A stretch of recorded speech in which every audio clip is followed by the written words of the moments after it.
Então vamos lá, a frase do dia. Gente, neuroplasticidade. Neuroplasticidade. Não tô inventando. Ela tá inventando coisa esquisita. Não, calma que tá tudo certo. Já quero começar recomendando esse livro. Ele vai aparecer pra vocês daqui a pouquinho. O Cérebro que se Transforma. Pra quem tem interesse nesse tipo de assunto, né, de aprendizagem, de neuroaprendizagem, de funcionamento do cérebro relacionado às nossas atividades diárias, às nossas atividades também de aprendizagem, principalmente. Cara, esse livro é perfeito, perfeito. E é dele que eu tirei muito do que eu vou falar pra vocês na aula de hoje, tá? Ele é focado muito em doenças, derrame e tudo mais, mas ele explica, na verdade, como a gente organiza e reorganiza o nosso cérebro. Esse livro é uma referência bibliográfica, gente, porque olha só, a partir daqui, ó, é só referência bibliográfica isso aqui. Então é um apanhado de artigos que, cara, isso aqui fundamenta tudo que a gente quiser na nossa vida relacionado a isso aqui, tá? Então, tirando desse livro, principalmente, e dessas referências bibliográficas, eu trouxe o conteúdo de hoje pra vocês. Então, o nosso cérebro, gente, conforme a neurociência já sabe hoje, ele é um reflexo da nossa vida. Ao mesmo tempo em que ele te molda, né, o nosso cérebro é responsável por muito do que nós somos.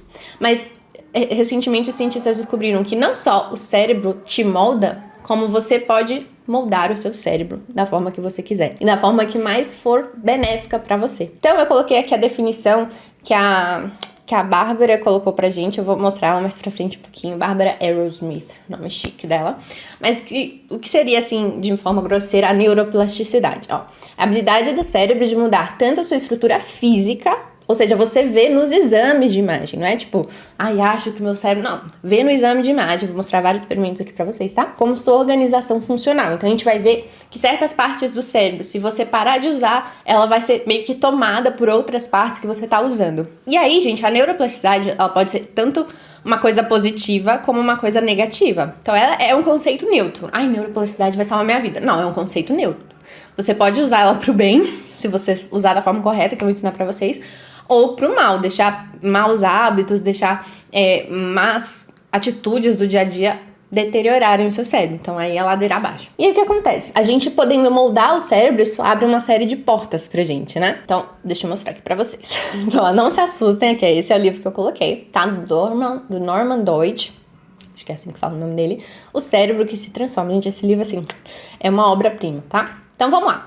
Cada atividade que a gente faz, cada mesmo, assim, eu acabei de falar aqui, agora o meu cérebro já tá se transformando com base nisso. Mas lógico que uma transformaçãozinha muito pequenininha, pouca, mas tá acontecendo. Então, cada atividade que você faz, o cérebro se adapta, ele muda a sua própria estrutura. Então, ele vai aperfeiçoando os seus circuitos de modo a ficar mais apto para fazer aquilo que você tá querendo fazer. Então, tipo, você vai praticando, né? Basicamente assim. É como se sua vida fosse um eterno ensaio. Você tá ensaiando, e o seu cérebro tá constantemente melhorando aquilo que você tá fazendo, como se para um dia se você fosse fazer uma apresentação, mas não vai ter apresentação, é só um ensaio e só melhora. Então, seja pensar, seja você aprender alguma coisa, seja você agir, seja você tentar andar de bicicleta, seja você praticar uma atividade física, tudo que você faz pode tanto ativar como desativar certos genes na gente, tá? Isso gera outras transformações. Então, como eu disse, nem tudo são flores, então isso pode ser pro bem como pro mal. Então, se você ficar jogado no sofá o dia inteiro só vendo o videozinho do TikTok, essa neuroplasticidade vai pro lado errado. Quando a gente aprende, e aí aqui, né, o foco da gente vai ser no aprendizado. Quando a gente aprende, a gente molda o nosso cérebro, né, nossa anatomia cerebral. E a gente aumenta a nossa capacidade de aprender. E aí, isso é muito legal, porque eu tava no CrossFit, quem tá me acompanhando no Instagram sabe que esse ano eu voltei pro CrossFit, né? E aí eu tava preparando essa aula da jornada e eu reparei o coach falando uma frase que eu achei muito divertida. Ele falou assim, ó, pra ficar forte tem que fazer força. Eu achei isso muito interessante, porque o que foi? Era uma aula de fazer agachamento.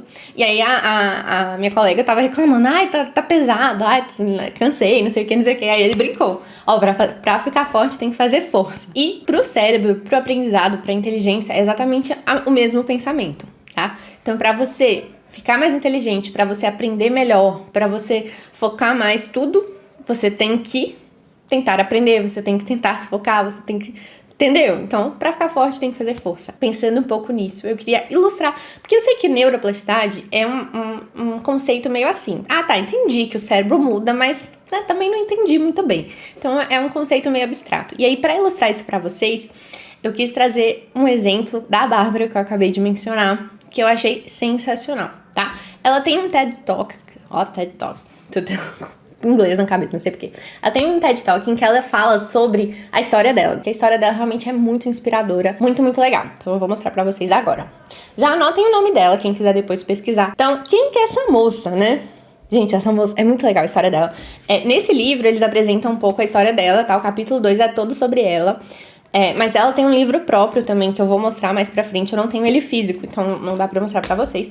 Mas o livro dela também é muito legal. Então vamos à história da senhora Bárbara. Ela, gente, quando criança, hoje em dia ela já tem quase 70 anos e tal, tá? Então quando ela era criança, lembra que seria então lá pra, sei lá, pros anos 50, por assim dizer, ela tinha muitos déficits de aprendizagem. Tipo, não era que ela tirava nota ruim na escola, não é isso. Ela tinha dificuldade de fala, de leitura, de escrita, de raciocínio espacial e não compreendia nada em tempo real. Como assim? Alguns exemplos que ela dá no próprio TED Talk dela. Ela não conseguia atravessar a rua. Era tipo uma loucura, porque essa dificuldade de raciocínio espacial não permitia que ela olhasse um carro vindo e conseguisse calcular se, por exemplo, daria tempo dela atravessar a rua antes que ele, atropelasse ela. Ela não conseguia ler as horas. Ela só foi conseguir ler as horas em relógio de ponteiro quando ela já tinha quase 30 anos. Porque ela entendia que, tipo, o pequeno marca a hora, o grande marca o minuto, mas ela não conseguia relacionar os dois conceitos. Então, ela entendia, por exemplo, que, eu tenho uma tia, então fulana é minha tia, ok. E ela entendia o conceito irmã da mãe, ela é irmã da minha mãe. Mas ela não entendia por que a tia coincidia com a irmã da mãe, entende? Ela entendia, por exemplo, que era um elefante. A pessoa fala elefante, ela consegue visualizar um elefante, que é uma ideia concreta. Mas aí a pessoa fala formiga, ela visualiza a formiga. Mas se eles falam assim, qual é maior? Entende? Que ela tem que comparar um com o outro? Ela não conseguia. Então ela não conseguia ler, não conseguia entender nada disso, entender esses relacionamentos. Ela não conseguia entender a relação de causa e efeito. Então tudo era meio aleatório. Tipo, se ela tava com sede, ela não entendia que ela tinha que beber água, por exemplo. Ou se ela não entendia que porque ela bebeu água, a sede melhorou. Entende? Ela não entendia esse tipo de coisa. E fora isso, ela tinha um problema que o lado esquerdo, esse é o direito, o lado esquerdo do corpo dela era como se fosse um alien, assim, ela até usa essa expressão. Então, tipo, se você encostasse, ela sentia, tipo, tem alguma coisa encostando, mas ela não sabia de onde estava vindo essa encostada. Ela ficava trombando nas coisas. Se ela segurasse uma água com o braço esquerdo, o negócio caía. Então era tipo quase que um negócio assim, aleatório. E aí a mãe dela, inclusive, falou que não achava que ela ia sobreviver depois dos 5 anos. Como era essa época dos anos 50, nessa época os neurocientistas ainda acreditavam que o cérebro era uma coisa fixa. Então, a solução que eles deram pra ela, na verdade, não era uma solução. Eles só falaram assim, aprenda a lidar com isso. Né? Sobreviva assim. Então ela vivia tentando memorizar. Ela tinha uma memória incrível. Ela tinha uma memória muito boa. Então ela tentava memorizar tudo e rezava pra que caísse só decoreba na prova. Porque se ela tivesse que resolver alguma coisa, ela não ia conseguir. Mas se fosse decoreba, ela conseguiria. Por aí assim vai. E chegou um ponto que ficou tão pesado pra ela que antes de entrar no ensino médio, ela falou: gente, eu não vou dar conta do ensino médio. Ela tentou suicídio. E ela não, graças a Deus, ela não conseguiu, ela falhou. E ela até conta que ela, brigou com ela mesma de nem isso ela ter conseguido fazer. Mas, graças a Deus, ela foi resgatada. E aí tentou, continuar lidando com o que dava. Mas na época, então, só falavam isso. Você, contorna, vai no que você é boa, faz o que você é boa. O que você não for, paciência, assim mesmo, contente-se. Mas aí o que aconteceu? Ela encontrou um soldado russo, um estudo, que ele tomou um tiro no cérebro e a bala, estragou um pedaço do cérebro específico. E aí ele começou a ter os mesmos sintomas que ela. E aí com isso ela conseguiu então mapear que na verdade o cérebro dela tinha um problema naquele ponto, Ela falou assim, então o meu problema está aqui. E aí ela depois descobriu um estudo que eu vou mostrar pra vocês um pouco à frente, que foi um dos estudos pioneiros acerca da neuroplasticidade, que mostrava como era possível que ratos conseguiam desenvolver o seu cérebro em uma certa circunstância, que eu vou mostrar pra vocês. E aí ela falou assim, bom, quem sabe os humanos também não são assim então. E aí agora que ela já tinha o endereço do problema dela, que era o mesmo desse soldado russo, aquele ponto específico do cérebro, ela resolveu lidar com aquilo. Então, ela começou a projetar exercícios para tentar dirimir essas suas deficiências. Então, exercícios com leitura de relógio. Então, ela ficou treinando ali por meses. E aí, depois começou a ler os relógios. Depois, exercício para testar, para desenvolver essa capacidade motora do lado esquerdo. Exercícios para movimentação espacial. Então, ela até brinca que hoje em dia ela não gosta de GPS, porque ela consegue ler mapas. E assim foi. Então, ela não se acomodou quando disseram que ela não teria jeito e ela descobriu, né, coisas incríveis acerca do cérebro. Hoje ela trabalha especificamente com isso. Hoje ela é, né, neurocientista, assim, das top. Vou mostrar mais dela pra vocês. Inclusive tem uma reportagem aqui da Galileu, se não me engano, aqui em português, aí eu trouxe pra vocês, a mulher que mudou o próprio cérebro. É bem bacana, e é disso que eu quero mostrar pra vocês, tá? Mas eu já queria começar com essa história, a nossa aula de hoje, pra vocês verem que, assim, perto da sua dificuldade, sei lá, em fazer divisões, perto da sua dificuldade de entender licitações e contratos, cara, isso que você passa não é nada perto da vida que ela tinha, não é nada perto das dificuldades que ela teve que atravessar e ela conseguiu. Então, se ela que saiu desse ponto tão baixo, que ela mesmo quis tirar a própria vida, como ela mesma conta, né? Se ela conseguiu dar esse salto, se ela conseguiu melhorar, se ela conseguiu aprender, cara, não é você que não vai conseguir. Não é você que não pode melhorar, não é você que não pode crescer, não é você que não pode passar nessa prova difícil que você tanto quer. Então, se você olhar pra uma prova e falar, não, isso pra mim é impossível, ou se você deixar que os outros falem assim, contente-se pra você, essa prova não é pra você, essa prova é só pra quem nasceu inteligente, essa prova é só pra quem tem, né, o jeito, é só pra quem é gênio, só pra quem isso, aquilo. Cara, deixa falar. Imagina se ela tivesse dado ouvido a essas pessoas, a vida que ela não tava tendo agora. Depois de tudo isso, ela conseguiu se formar em psicologia, né? Tem 1000 pós-graduações, coisas incríveis, e hoje em dia ela vive disso. Ela trabalha ajudando alunos de todas as idades que têm déficits de aprendizado a superarem esses déficits. Então, alunos que a vida inteira ouviram que eles teriam que ficar em turmas especiais, que eles não teriam um futuro pela frente. Ela fala que aquece o coração dela quando ela vê um dos alunos dela que chegou pra ela sem conseguir ler, sem conseguir entender os relacionamentos, ele agora trabalha no mercado financeiro, né, com sucesso. Então, cara, é um passo que você pode dar se você se esforçar. Então não foi fácil, não tô dizendo que foi fácil, não foi do dia pra noite, não foi do dia pra noite que ela conseguiu essa transformação incrível, mas é possível. Ela conseguiu dar esse passão, você consegue dar o passo do tamanho que você quiser. Deixa eu mostrar pra vocês então qual foi o estudo que ela leu, que levou ela a começar a querer tentar esses exercícios, né? Eu coloquei a referência aqui embaixo, depois quem quiser pode pesquisar, tá? Do Rosenwein. Eu e minha pronúncia maravilhosa de alemão.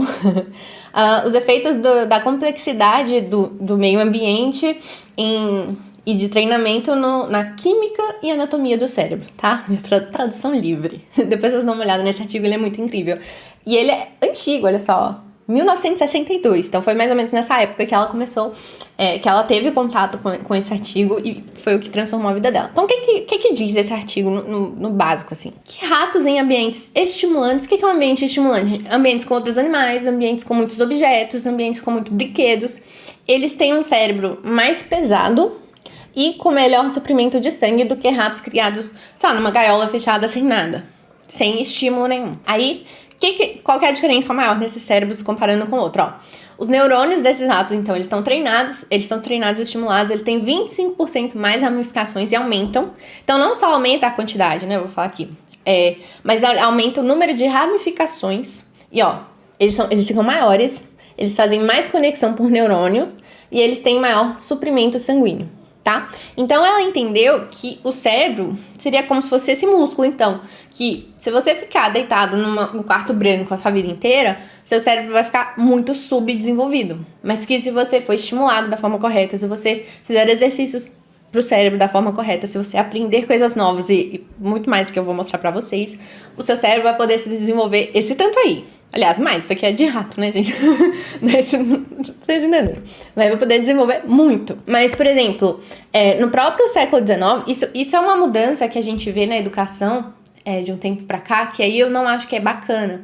Que, por exemplo, no século XIX tinha toda aquela coisa de memorizar poema, de ter que declamar poema, memorizar poema, sei lá, em latim, outras línguas, ter que decorar algumas coisas diferentes e por aí vai, que são atividades que treinam o seu cérebro. É como se fosse uma musculação pro cérebro. Por exemplo, o que adianta eu levantar e abaixar esse halter? Tipo, não fiz trabalho nenhum, por assim dizer, não teve resultado nenhum, então pra que eu vou fazer isso? É a mesma, o raciocínio que o pessoal fala quando fala assim, pra que eu vou memorizar esse poema, sendo que eu posso imprimir ele a hora que eu quiser e por aí vai. Então, você memorizaria um poema não pra ter ele memorizado, mas pelo ato de memorizar. Lembra que para ficar forte tem que fazer força? Então, e essas práticas antigas que foram consideradas assim, velhas, né, inadequadas, né, ultrapassadas, na verdade elas tinham uma razão de ser, né? O pessoal antigo nem às vezes devia saber muito sobre isso, mas esse tipo de prática, você vê debates antigos, sei lá, dos presidentes dos Estados Unidos antigos, por assim dizer, cara, os caras falavam por 2 horas ali, um discurso todo pronto, e fica aí horas. E hoje em dia, mesmo eu tô aqui com um slide, tipo, se eu precisar falar tudo, talvez eu consiga uma coisa ou outra, mas não é aquela prática que o pessoal tinha antigamente, de ter tudo na ponta da língua. E aí, então, muitas vezes, quando você pensar em exercícios pro cérebro, né, que eu vou até falar um pouquinho mais disso pra vocês, lembra que o fim não é necessariamente o motivo pelo qual você tá fazendo. Então, eu sei que você levantar e abaixar um halter 10 vezes, não é porque o halter precisa ser movimentado. Não, é porque o seu braço tem que fazer força para ele ficar forte. Então, você memorizar um poema, você tentar memorizar algumas informações, você tentar aprender uma língua nova, mesmo que, sei lá, você nem vai usar, e por aí vai. Tudo isso não é só pelo fim. Porque eu quero ter um poema decorado. Não, é pelo meio, tá? Isso que vai treinar e fortalecer o seu cérebro. E aí, uma frase que eu gosto muito da Bárbara, que ela colocou pra gente, é essa aqui, ó. Se temos uma limitação, não precisamos necessariamente viver com ela. Muitos de nós têm limitações, a gente tem limitações em diferentes áreas. Algumas limitações podem não te incomodar. Você fala assim, eu sou ruim com isso. Eu, por exemplo, sou muito perdida, né? Então eu vou no GPS, tudo certo. Mas tem uma limitação, por exemplo, se eu tivesse alguma dificuldade de leitura, se eu tivesse alguma dificuldade de conta, disso e daquilo, seriam limitações que me incomodariam e eu não ia querer viver com elas. Eu ia querer correr atrás de melhorá-las, que foi até o que eu fiz ao longo da minha vida, né? Então, se hoje você tem alguma limitação que você vê que tá no seu caminho, né? No caminho que você quer trilhar em busca do seu sonho, cara, você não tá fadado a ficar com essa limitação. Você não necessariamente tem que ficar com ela, você pode correr atrás de vencê-la.